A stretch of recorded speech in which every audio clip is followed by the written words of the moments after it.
All right, ladies and gentlemen, we're ready to get started. As always, thank you all for coming down today. We really appreciate it. How we're going to do this? Obviously, we're going to begin with Coach Stockstill. He's going to have some opening comments, and then he'll answer any questions you may have about the upcoming season. Then we'll bring up our coordinators for questions, and then when they're done, we'll bring up our 4 student athletes. So, and please keep in mind that when you have a question, I'm going to have someone that's going to have the mic, so please ask your questions with the mic. So anyway, I'll turn it over to Coach Stock. Good, thanks, Mark. Again, just starting off, I appreciate everybody coming. This is an exciting time of the year for everybody across the country, coaches, players, fans, media people, everybody, with the start of college football. So we're just as anxious to get started as you guys are, and I'm really excited to start tomorrow, probably as excited as I've been in my time in this profession. This will be my 30th year, so I'm really looking forward to this getting started. I like this team. I really do. I like their attitude. I like how hard they've worked and everything that they've done. I think this team is anxious to create an identity for itself. And they've worked hard, and it goes back to, I'll probably repeat myself a lot on saying how hard they've worked, but they have. So I think they're anxious to create their own identity. Everybody has to buy into the expectations and standards of our program. Everyone has to be responsible and accountable to each other and to as an individual and as a team, and this team has done that. Again, it goes back to how much I really like this team. We've got to pay great attention to details this August. We've got to pay attention to the little things. You don't play good by accident. You don't win games by accident. You play good individually. You play good as a team by preparing yourself mentally and physically every day. And I'm anxious to watch them do this. And I have no doubts that they will. So we've got to pay great attention to the details here in August during camp. I think great coaches, I think great players, I told our team this in January, are never satisfied by their current level of performance. They're relentlessly driven by the potential of future achievements. So this team has worked really hard in 2012, starting back in January.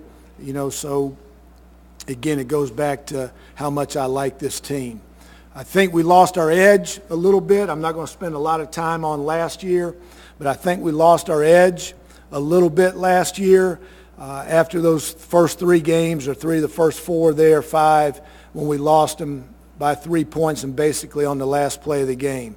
We had some key people get hurt that hurt us not only from a performance standpoint on the field, but also from a leadership standpoint. And those all sound like excuses, and basically that's all they are. But I thought we lost our edge. I think we're getting that edge back. We had a great semester in the spring academically. We had a great first summer session academically. The second session academically finishes up tomorrow. So we've done really well academically. We've done great in the weight room. They've busted their tail. They've worked hard. Spring practice was really good.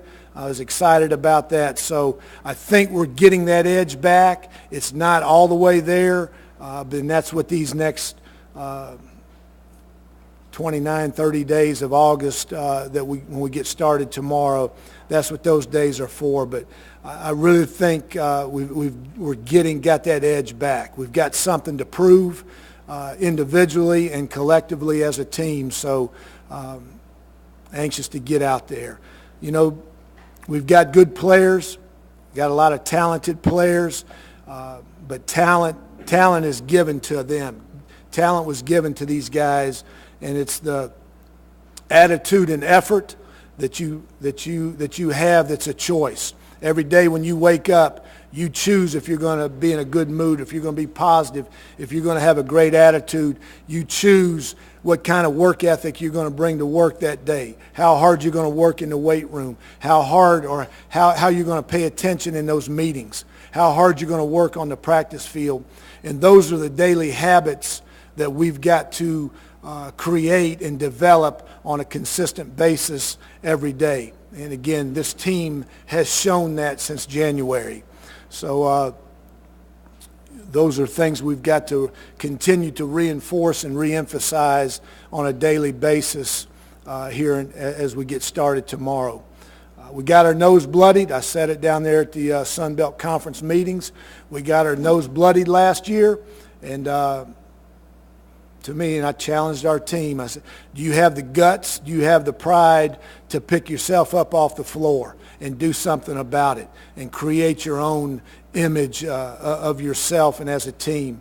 And I challenged them in January to raise their commitment level individually, work harder, commit yourself to the little things, taking care of your body, of eating better, eating healthy,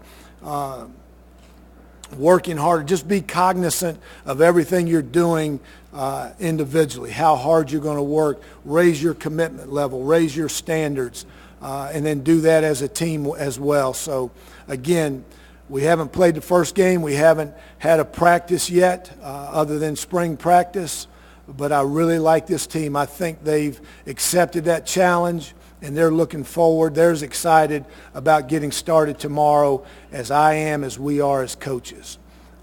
So with that, I'll open it up. And then the other thing, let me say this. Alex Stewart will not be back with us. He graduated in spring, and he got married this summer.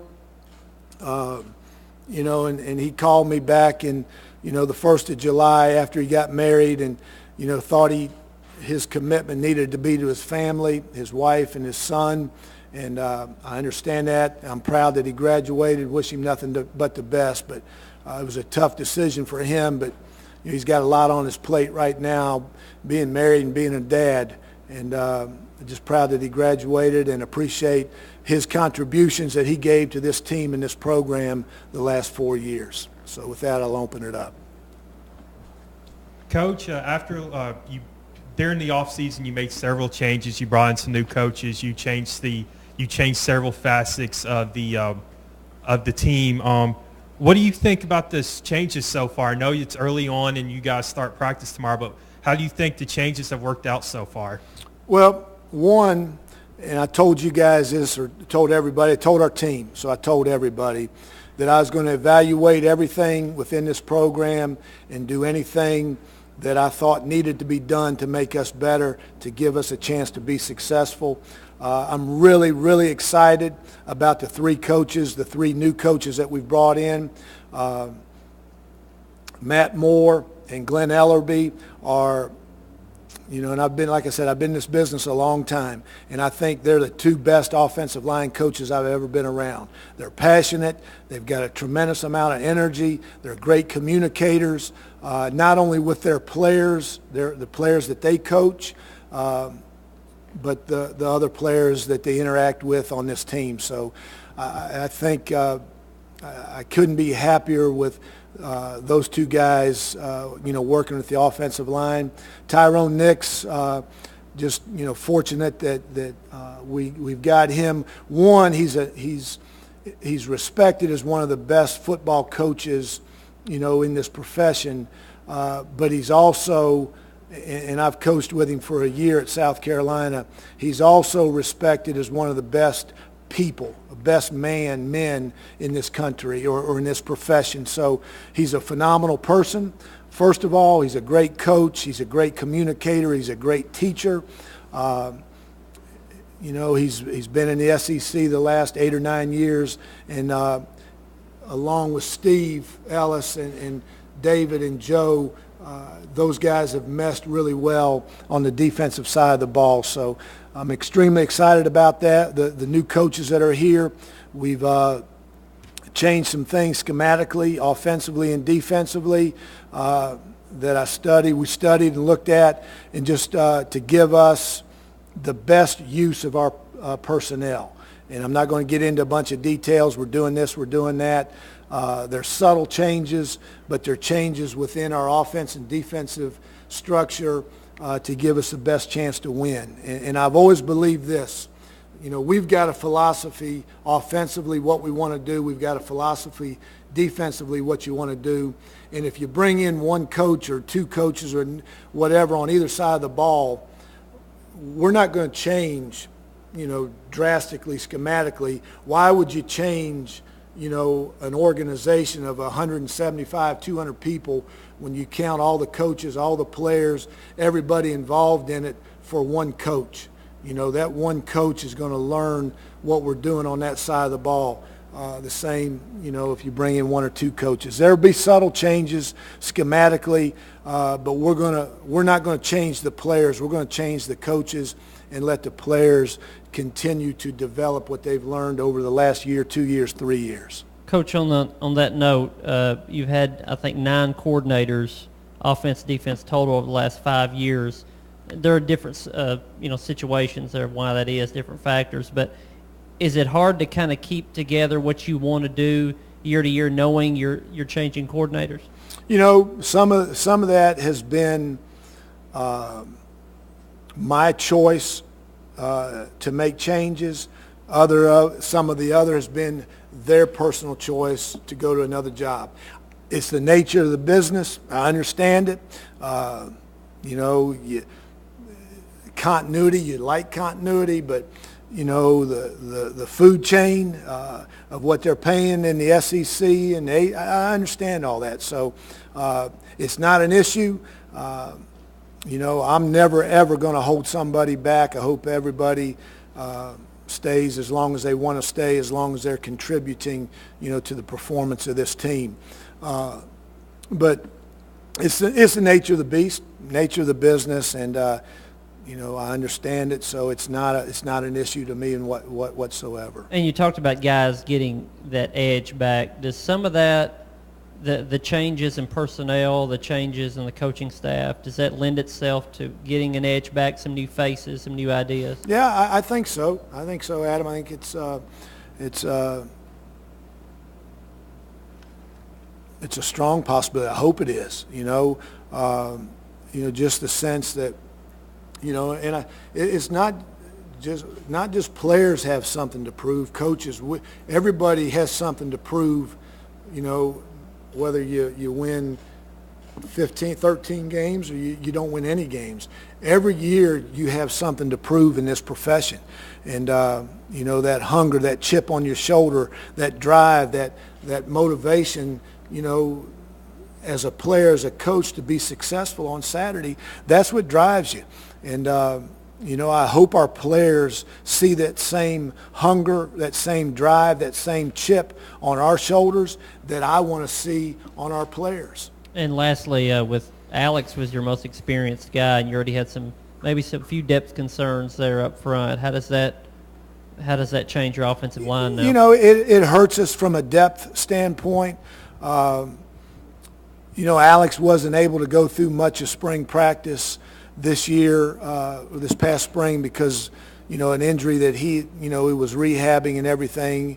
You know, so I'm not going to sit up here and say that, you know, it doesn't hurt us. It does. But you know, Alex wasn't here all summer, you know, and I think we've got a great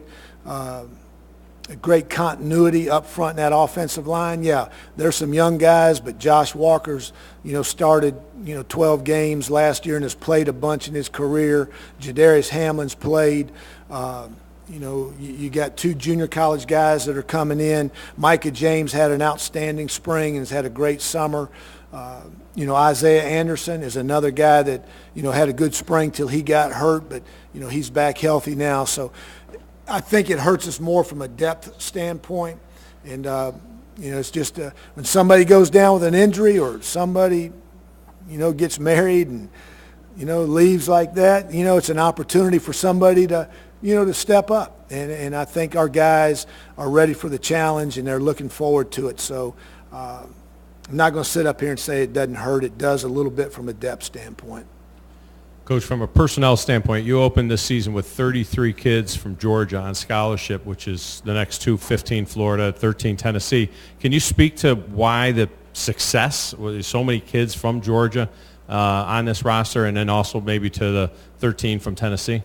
Well, I think one, we're going to start in Tennessee. Tennessee is our base recruiting state. We're going to start here and try to fill our needs in Tennessee. And if we can't fulfill those needs, then we're going to go to Georgia and Florida and then Alabama. I think there's excellent coaching, high school coaching in the state of Tennessee. There's excellent coaching in the state of Georgia and Florida and Alabama as well. But there's really good players in this state. There's just not as many high schools in the state of Tennessee as there are in Georgia and Florida. And I think Tennessee gets a bad rap at times that Tennessee football's not as good as Georgia or Florida, and that's not the case. There's just not as many schools. There's 275 schools, whatever there is in Tennessee. There's that many in Dade County of Florida. So there's just more schools down there. But I love our players from Tennessee. They've been all well coached in high school. They're good players. And then Georgia, the same thing. There's excellent coaches there. Georgia, you have spring practice. The weather is conducive to those guys being out year-round, the same in Florida, being out year-round. So we're going to primarily recruit those states, because there's excellent coaches and there's excellent players in there. And then the proximity of Georgia. We can get to Atlanta in 3 hours. We can get to Birmingham in 3 hours. Southwest, flying into Nashville, we can get to just about any city on a direct flight into Florida. So that is conducive to recruiting kids here to Middle Tennessee. Coach, we had asked fans to tweet in questions. We have a couple for you today. First of all, talk a little bit about your schedule and playing 5 at home and going on the road 7 times this year. Is that one more little piece of the chip on the shoulder this year? We'll show them we can do it, that kind of thing? Well, I think, obviously you'd like to have 6 home games, but it didn't work out, this year with the way schedules are done and so far in advance and everything. So the good thing is we've got our first 2 at home, and our first conference game is at home. So I think that is a positive. McNeese State is an excellent football team. They're a 1AA team that's consistently in the 1AA playoffs, so they're a really good team. Then your second game's a conference game. The negative part of playing those first 2 games at home are 7 of your last 10 are on the road. So we've got to be, and part of the message to our team this year is toughness, both mentally and physically. And when you go on the road, you have to be a mentally tough team. You have to be able to handle the travel part of it. You have to be able to handle being in a different locker room. You have to handle the fans. You have to handle, the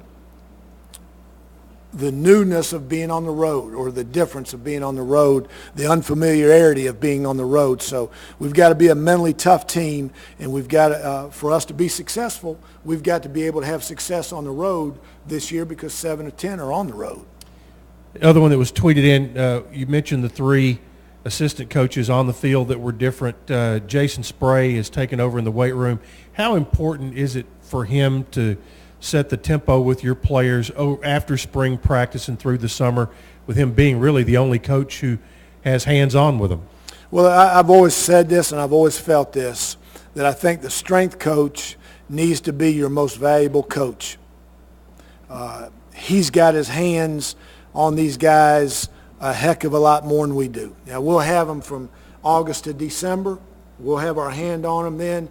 But January, we're gone. We're gone recruiting. We don't see them. We might see a couple of them on the weekend as we're hosting recruits. But we don't see them in January, so he's got them. Then we see them February, March, and the first part of April, and then they go home. And then they come back in June and July, and they're working out, and we can't see them. We can't touch them. We can't, go in that weight room and say hello. We can't do anything. So there's 3 months out of the year where we don't see them.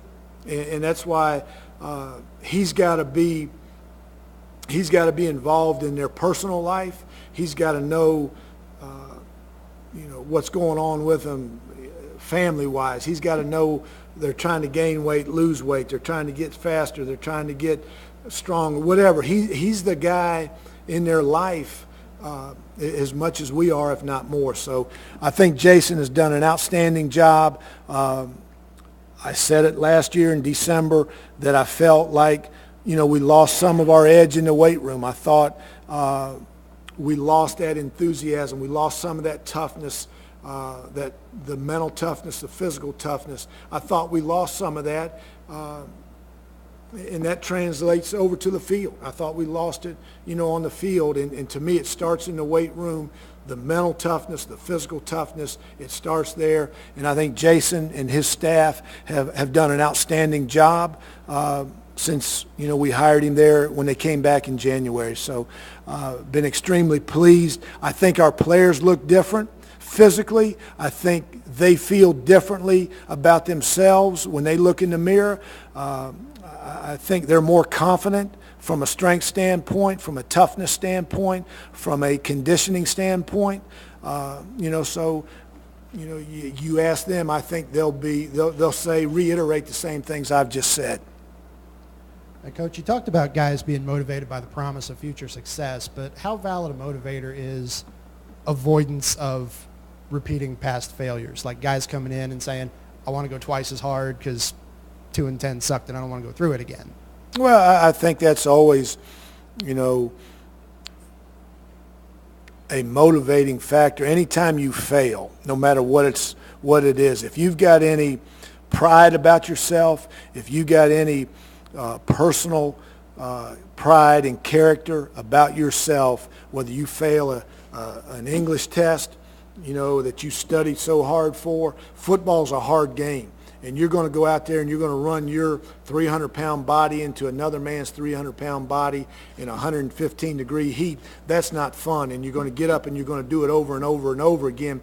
And when you don't have success, it ought to eat at you. It ought to just tear your guts out. And it tore my guts out last year. And I know it tore a lot of these guys coming back, their guts out last year too. So that motivating factor of not so much, none of us want to go through that again, but it's not so much that, but just, as a competitor, as a man of character, as a man of a great personal pride, you want to prove to yourself that you're better than that. And I think that's a motivating factor as much as, we don't want to go, what we went through last year.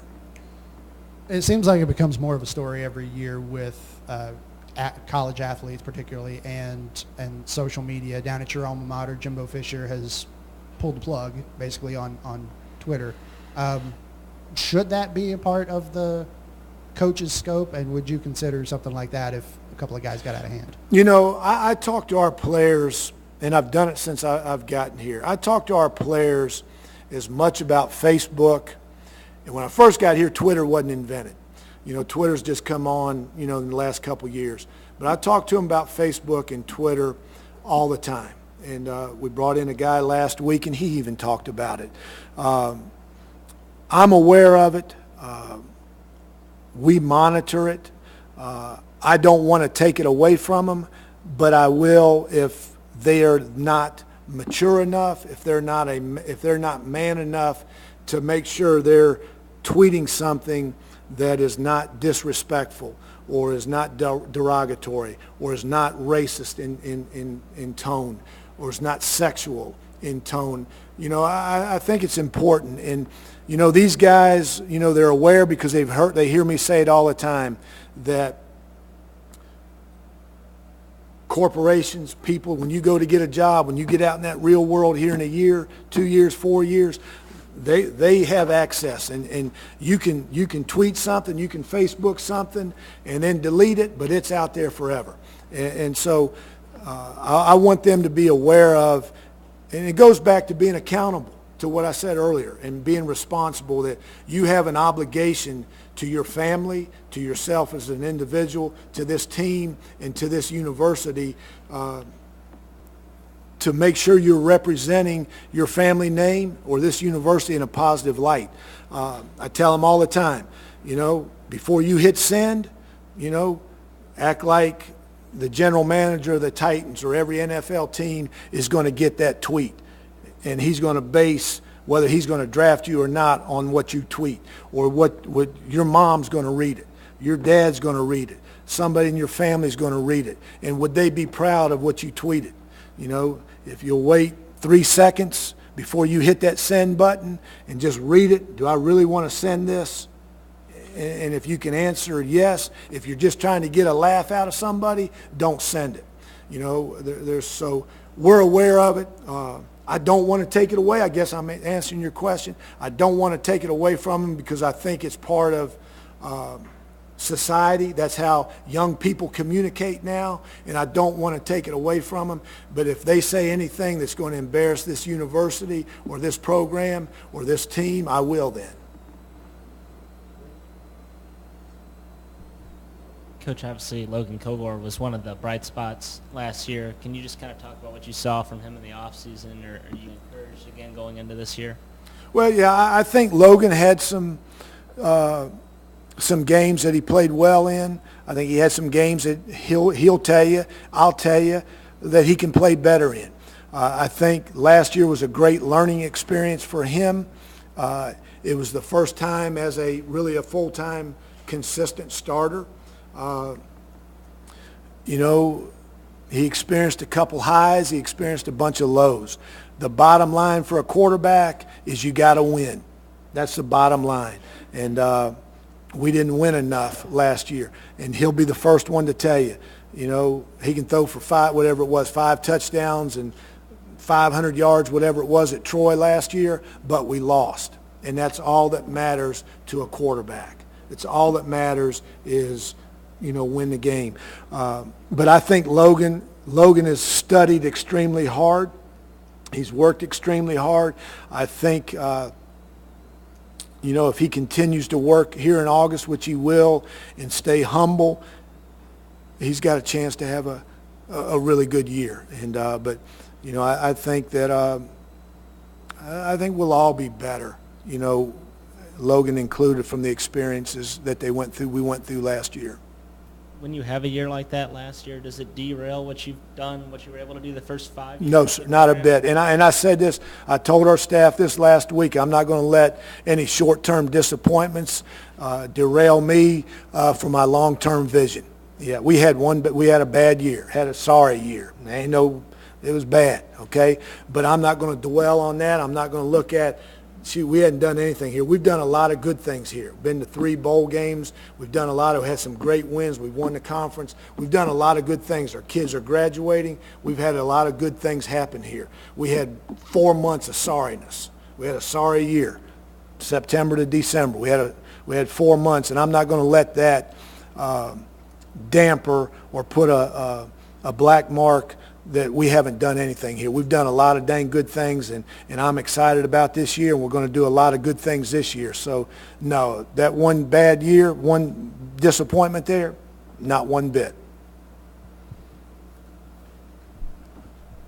I know, Rick, you're not putting W's next to these teams on the schedule, but how nice is it to not have the BCS schools right out of the gates? At least the schedule on paper gives maybe you guys the opportunity to get off to a good start. Well, this is the first year. Let me think before I say this. This is the first year since I've been here that we have not opened up with a BCS school or a conference opponent. It's always been a BCS. I think, right now, where we are as a team, I just like the fact that we're starting out the first 2 games at home. And we're not looking at, the second game by any stretch. We haven't done anything to prove to ourselves or to prove to anybody that we're good enough to overlook anybody. So we're going to prepare for McNeese State just like we prepared for Purdue last year. And hopefully we don't have the same result that we had last year against Purdue, or when we opened up with Minnesota the year before that, or Clemson the year before that. We're going to prepare You know, I'm just excited that our first game is at home. It's a Thursday night game, first week of school.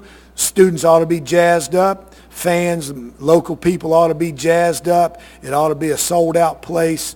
And, you know, so, but I'm excited about opening up with McNeese State.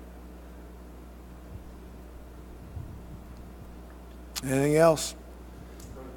Good deal. I appreciate everybody, and again, I know I rambled there and all that, but I appreciate you guys coming and look forward to working with you this fall. All right, guys, this time we'll bring up our coordinators.